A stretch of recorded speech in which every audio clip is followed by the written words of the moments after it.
चले तो ब्रेक के बाद एक बार फिर से स्वागत है आपका। और देखिए, मुख्यमंत्री नीतीश कुमार ने इस्तीफा सौंप दिया है और इसको लेकर लगातार बड़ी खबर सामने आ रही है। बड़ा अपडेट आपको बता दें, मुख्यमंत्री नीतीश कुमार ने पद से इस्तीफा सौंप दिया है, लेकिन कार्यवाहक मुख्यमंत्री के तौर पर अभी भी उन्हें जिम्मेदारी संभालनी होगी।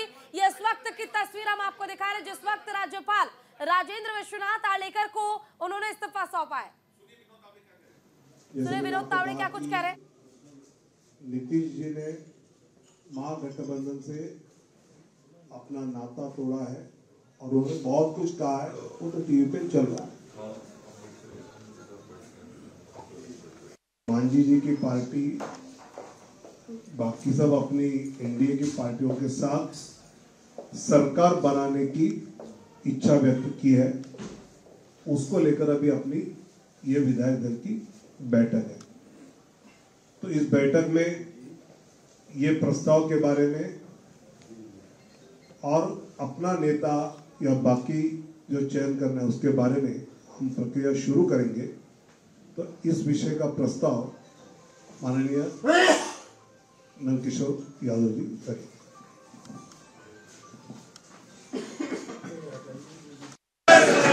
हम बिहार के लोग हैं। जय सिया राम, बोलो सियावर रामचंद्र की जय। मित्रों, मैं भारतीय जनता पार्टी बिहार विधायक दल, मैं भाजपा विधायक दल के नेता पद पर बोले श्री सम्राट चौधरी जी तथा उप नेता के पद पर श्री विजय सिन्हा जी का चयन हो, इसका प्रस्ताव रखता हूँ।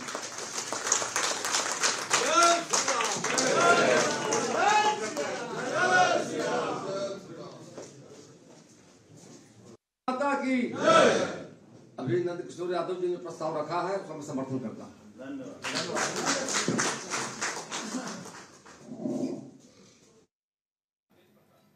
तो चलिए, इस बीच एक बड़ी खबर आ रही है। बीजेपी नेता शाहनवाज हुसैन ने बड़ा बयान दिया है। विधायक दल की बैठक में बड़ा फैसला हुआ है। सम्राट चौधरी चुने गए हैं। विधायक दल के नेता विजय सिन्हा को उप नेता चुना गया है। इस वक्त की बड़ी खबर, विधायक दल की बैठक में सम्राट चौधरी को विधायक दल का नेता चुना गया है। अब देखिए, जिस तरह से सम्राट चौधरी ने कहा था कि जब तक मुख्यमंत्री नीतीश कुमार को कुर्सी से नहीं हटा देंगे तब तक पगड़ी नहीं पहनेंगे। अब साथ में मिलकर जब काम करेंगे तो स्थिति देखिए कैसी होगी। शाहनवाज हुसैन से बातचीत करने की कोशिशें जो है वो लगातार की जा रही है। बिहार में सियासी घटनाक्रम पल पल बदलता हुआ और ऐसे में शाहनवाज हुसैन को विधायक दल का नेता चुन लिया गया है। पूजा, सम्राट चौधरी को विधायक दल का नेता चुना गया है और साथ ही विजय सिन्हा चुने गए हैं उपनेता। शाहनवाज की ओर से ये बयान दिया गया जिसमें उन्होंने साफ बताया। सुनिए एक बार आप उनका बयान। सम्राट चौधरी जी नेता और विजय सिन्हा जी उपनेता चुने और विजय सिन्हा जी को उपनेता तय होगा। लेकिन अभी विधायक दल की बैठक होगी, मंत्री आवास जा रहे हैं, सारे विधायक बस में बैठ के जा रहे हैं। शाहनवाज को बनाया गया है। वक्त की बड़ी और अहम जानकारी हम आपको दे रहे हैं। बीजेपी नेता शाहनवाज हुसैन की ओर से बड़ा बयान दिया गया। उन्होंने कहा कि अब पहले जो प्रदेश अध्यक्ष थे बीजेपी के सम्राट चौधरी, उन्हें विधायक दल का नेता बनाया गया है और नेता प्रतिपक्ष विजय सिन्हा उप नेता बनाए गए हैं। चारों बिल्कुल देखिए, सियासी घटनाक्रम जो है वो लगातार बदल रहा है और ऐसे में तेज प्रताप यादव ने ट्वीट भी किया है। वो ट्वीट भी जिसमें उन्होंने कहा कि भाव की कदर नहीं कर रहे हैं और सबसे अहम चीज है आरजेडी तो हमलावर है ही, लेकिन इस बीच बीजेपी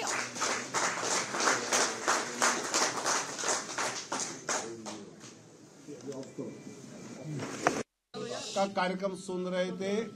उसके पश्चात विधायक दल की बैठक हुई। उस विधायक दल की बैठक में हमारे सीनियर विधायक पूर्व प्रदेश अध्यक्ष माननीय नंदकिशोर यादव जी ने प्रस्ताव रखा, जिस प्रस्ताव का डॉक्टर रमेश कुमार जी, डॉक्टर प्रेम कुमार जी, भागीरथी देवी जनक राम जी और नितिन दमिंग जी ने समर्थन दिया और सभी विधायकों ने एक मत से वो प्रस्ताव पारित किया, जिस प्रस्ताव में भाजपा, जदयू, सभी एनडीए के मित्र पक्ष मिलकर एनडीए की सरकार बिहार में बनाई जाए। बिहार वासियों के हित के लिए ये सरकार बने और भारतीय जनता पार्टी के विधायक दल के नेता के नाते सम्राट चौधरी जी का चयन किया गया और उपनेता के नाते श्रीमान विजय सिन्हा जी का चयन किया गया है। मैं अभी सम्राट जी और विजय जी को 2-2 मिनट कहने के लिए कहता हूं और यहां से सभी विधायक जदयू के साथ संयुक्त बैठक के लिए जाएंगे। वहां एनडीए की बैठक में वहां पर नेता उपनेता चयन किया जाएगा और बाद में फिर माननीय राज्यपाल जी को हम सब मिलेंगे।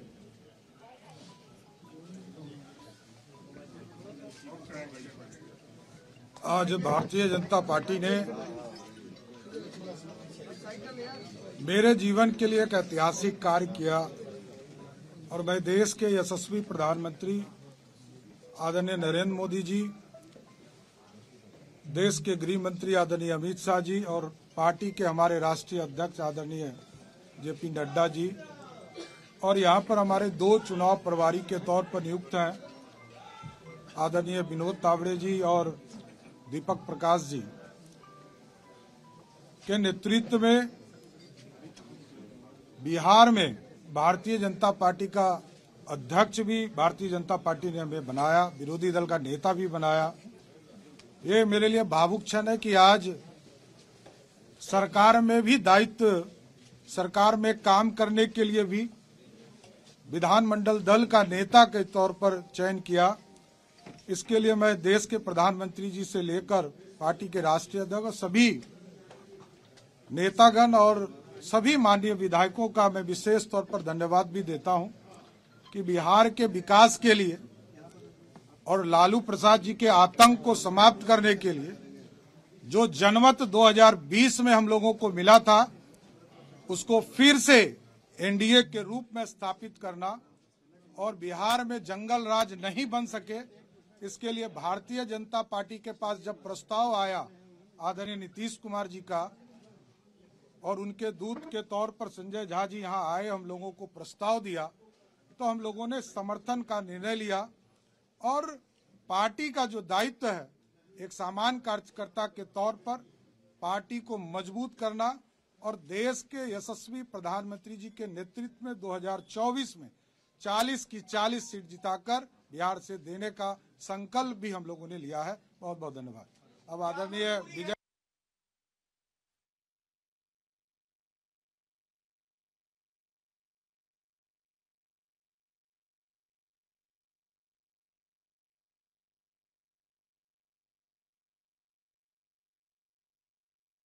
को आपने सुना जो कि अब विधायक दल के नेता बनाए गए, पहले बीजेपी की तरफ से प्रदेश अध्यक्ष बनाए गए थे और बीजेपी के चुनाव प्रभारी विनोद तावड़े ने ये बताते हुए साफ तौर पर कहा कि अब नई जिम्मेदारी संभाली जाएगी। हालांकि इसके अलावा अगर हम बात करें तो सीएम आवास पर कुछ ही देर में बैठक भी होगी और बैठक के बाद सभी एक साथ मुलाकात के बाद जो बातचीत होगी तो ऐसा संभव है कि शाम को ही शपथ ग्रहण समारोह हो सकता है। सुनिए सम्राट चौधरी क्या कुछ कह रहे हैं।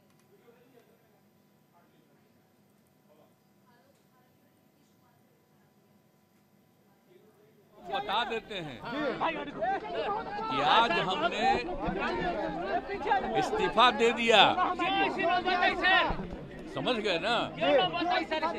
आज हमने मुख्यमंत्री से इस्तीफा दे दिया और जो सरकार थी उसको भी समाप्त करने का हमने आज गवर्नर साहब को दे दिया। ऐसी नौबत क्यों आई ऐसी? अरे इसलिए नौबत हुई है कि ठीक नहीं चल रहा था तो इसीलिए थोड़ी परेशान। आप लोग तो हमसे बहुत पूछ रहे थे, हम बीच में बंद कर दिए थे कुछ बोलना, तो हम देख रहे थे तो वही सब लोगों की राय, अपने पार्टी के लोगों की राय, चारों तरफ से राय आ रही थी तो हमने सब लोगों की बात को सुन लिया तो इसीलिए आज हमने इस्तीफा दे दिया। भारतीय जनता पार्टी का अध्यक्ष भी भारतीय जनता पार्टी ने हमें बनाया, विरोधी दल का नेता भी बनाया। ये मेरे लिए भावुक क्षण है कि आज सरकार में भी दायित्व, सरकार में काम करने के लिए भी विधानमंडल दल का नेता के तौर पर चयन किया। इसके लिए मैं देश के प्रधानमंत्री जी से लेकर पार्टी के राष्ट्रीय अध्यक्ष, सभी नेतागण और सभी माननीय विधायकों का मैं विशेष तौर पर धन्यवाद भी देता हूं कि बिहार के विकास के लिए और लालू प्रसाद जी के आतंक को समाप्त करने के लिए जो जनमत 2020 में हम लोगों को मिला था, उसको फिर से एनडीए के रूप में स्थापित करना और बिहार में जंगल राज नहीं बन सके, इसके लिए भारतीय जनता पार्टी के पास जब प्रस्ताव आया आदरणीय नीतीश कुमार जी का और उनके दूत के तौर पर संजय झा जी यहाँ आए, हम लोगों को प्रस्ताव दिया, तो हम लोगों ने समर्थन का निर्णय लिया।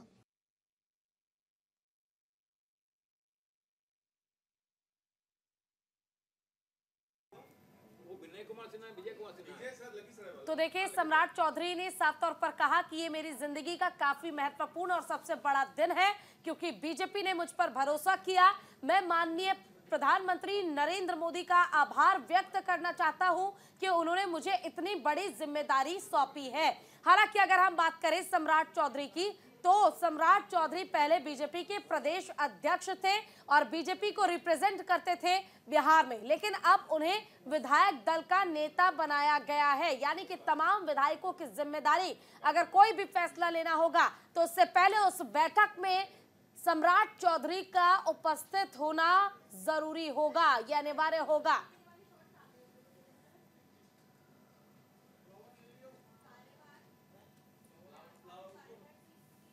चलिए, इस बीच एक और बड़ी खबर आपको बता दें। आज बीजेपी विधायक और हम के तमाम विधायक पहुंचेंगे सीएम आवास चारोल।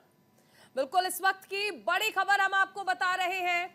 सीएम निवास अब से बस थोड़ी देर में एनडीए विधायकों की बैठक भी होनी है। बैठक के बाद नीतीश कुमार राजभवन जाएंगे और राजभवन में नीतीश कुमार सौंपेंगे समर्थन पत्र। बस कुछ ही देर में राजभवन पहुंचकर नीतीश कुमार समर्थन पत्र सौंपेंगे और संभावना ये है कि आज ही शपथ ग्रहण समारोह भी हो सकता है, ऐसा भी सूत्र बता रहे हैं, क्योंकि कहा जा रहा है बीजेपी अध्यक्ष जेपी नड्डा भी शाम लगभग 4 बजे के करीब पटना पहुंच जाएंगे।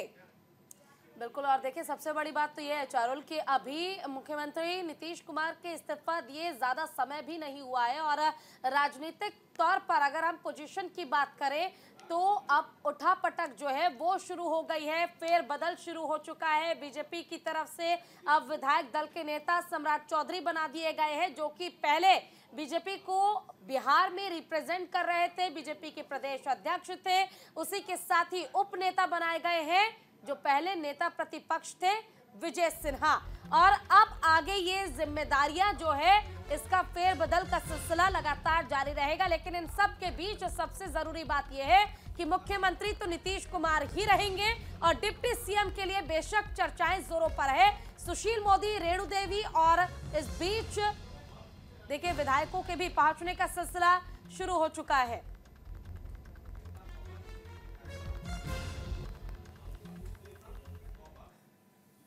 तो हमारे साथ तमाम खास मेहमान भी बने हुए हैं।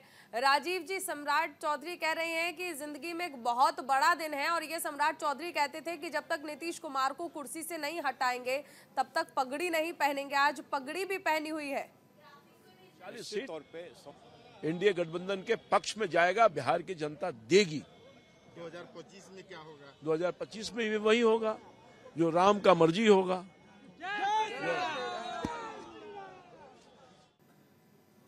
होगा वही जो राम रखी राचा। जी, जो बातें अभी सम्राट चौधरी कह रहे थे कि उनकी जिंदगी के लिए बहुत बड़ा अवसर है, बहुत बड़ा मौका है, यह बात और नीतीश को कोसने वाली बात जो खुद भी कोस रहे थे, तो अब तो इसके पहले प्राइम मिनिस्टर ने नीतीश कुमार की आलोचना की, बिहार जाकर के गृह मंत्री ने आलोचना की और ये भी साफ किया कि इनके लिए हमेशा के लिए दरवाज़ा बंद हो गया।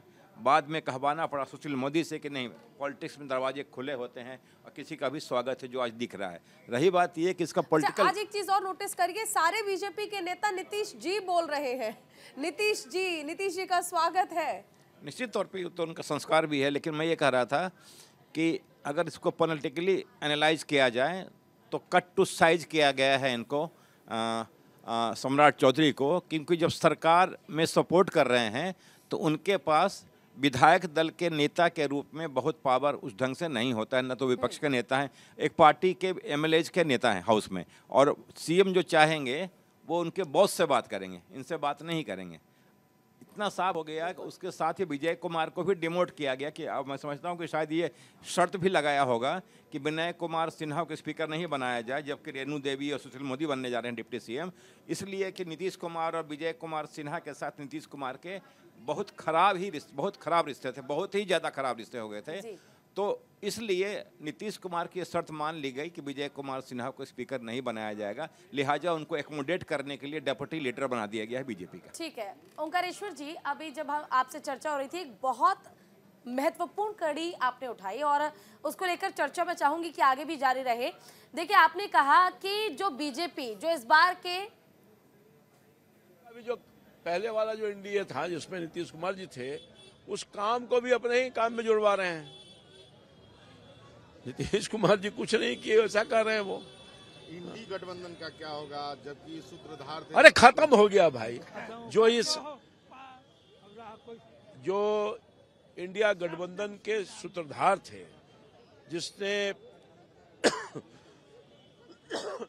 जिसने बुनियाद डाली थी, जिसने बीज रोपे थे, जिन्होंने नीतीश कुमार जी पर राजनीतिक अवसरवादिता का आरोप लगाया है। दरअसल कांग्रेस का एक कॉकस इंडिया गठबंधन के नेतृत्व को हड़पना चाहता था। 19 दिसंबर को अशोका होटल में जो बैठक हुई थी, उसमें एक साजिश के तहत इंडिया गठबंधन का नेतृत्व करने के लिए श्री खड़गे का नाम सुझाया गया था। इससे पहले मुंबई की बैठक में सर्वसम्मति से तय हुआ था कि बगैर किसी का चेहरा आगे रखे बगैर ये इंडिया गठबंधन काम करेगा। पहली शाम को श्री केजरीवाल जी के आवास पर जब ममता बनर्जी गई थी, तो उन्होंने बाहर आकर के प्रेस से कहा था कि कल की बैठक में किसी का नाम प्रस्तावित नहीं होगा। कांग्रेस के उसी कॉकस ने एक साजिश के तहत ममता बनर्जी के द्वारा उनका नाम सुझाया गया, यद्यपि श्री खड़गे जी ने बाद में उसको खुद ही अस्वीकार कर दिया। दरअसल जितनी भी गैर कांग्रेसी क्षेत्रीय दल हैं, चाहे वो लोक दल हो, चाहे सपा हो, चाहे बसपा हो, चाहे जेडीयू हो, चाहे आरजेडी हो, चाहे ममता बनर्जी की पार्टी हो, चाहे शरद पवार जी की पार्टी हो, ये सब दल कांग्रेस पार्टी से लड़ करके भारत की राजनीति में इन्होंने एक अपना स्थान बनाया है। कांग्रेस पार्टी अपने सर्वाइवल के दौर से गुजर रही है। पिछले 2 लोकसभा चुनाव में नेता प्रतिपक्ष के लायक भी उनके पास सांसद नहीं थे, लिहाजा वो क्षेत्रीय जो नेतृत्व है इन दलों का, उनको समाप्त करना चाहते हैं। वो इनके विकास में रोड़ा है और उन्होंने सिस्टमेटिक तरीके से इस लड़ाई को लंबा खींचने का काम किया जो टिकट बंटवारे का था। हम मुंबई से भी और उससे पहले भी कहते रहे हैं कि सीटों का बंटवारा जल्दी होना चाहिए। वो भारतीय जनता पार्टी की ताकत को कम करके आंक रहे हैं या फिर उनको जानकारी नहीं है। हम उनके साथ रहे हैं, ग्रास रूट पे उनका काम है, साधन संपन्न पार्टी है, प्रधानमंत्री की लोकप्रियता है। उससे लड़ने के लिए जिस तरह का तामझाम होना चाहिए किसी गठबंधन के पास, उसका नितांत अभाव इंडिया गठबंधन के साथ था।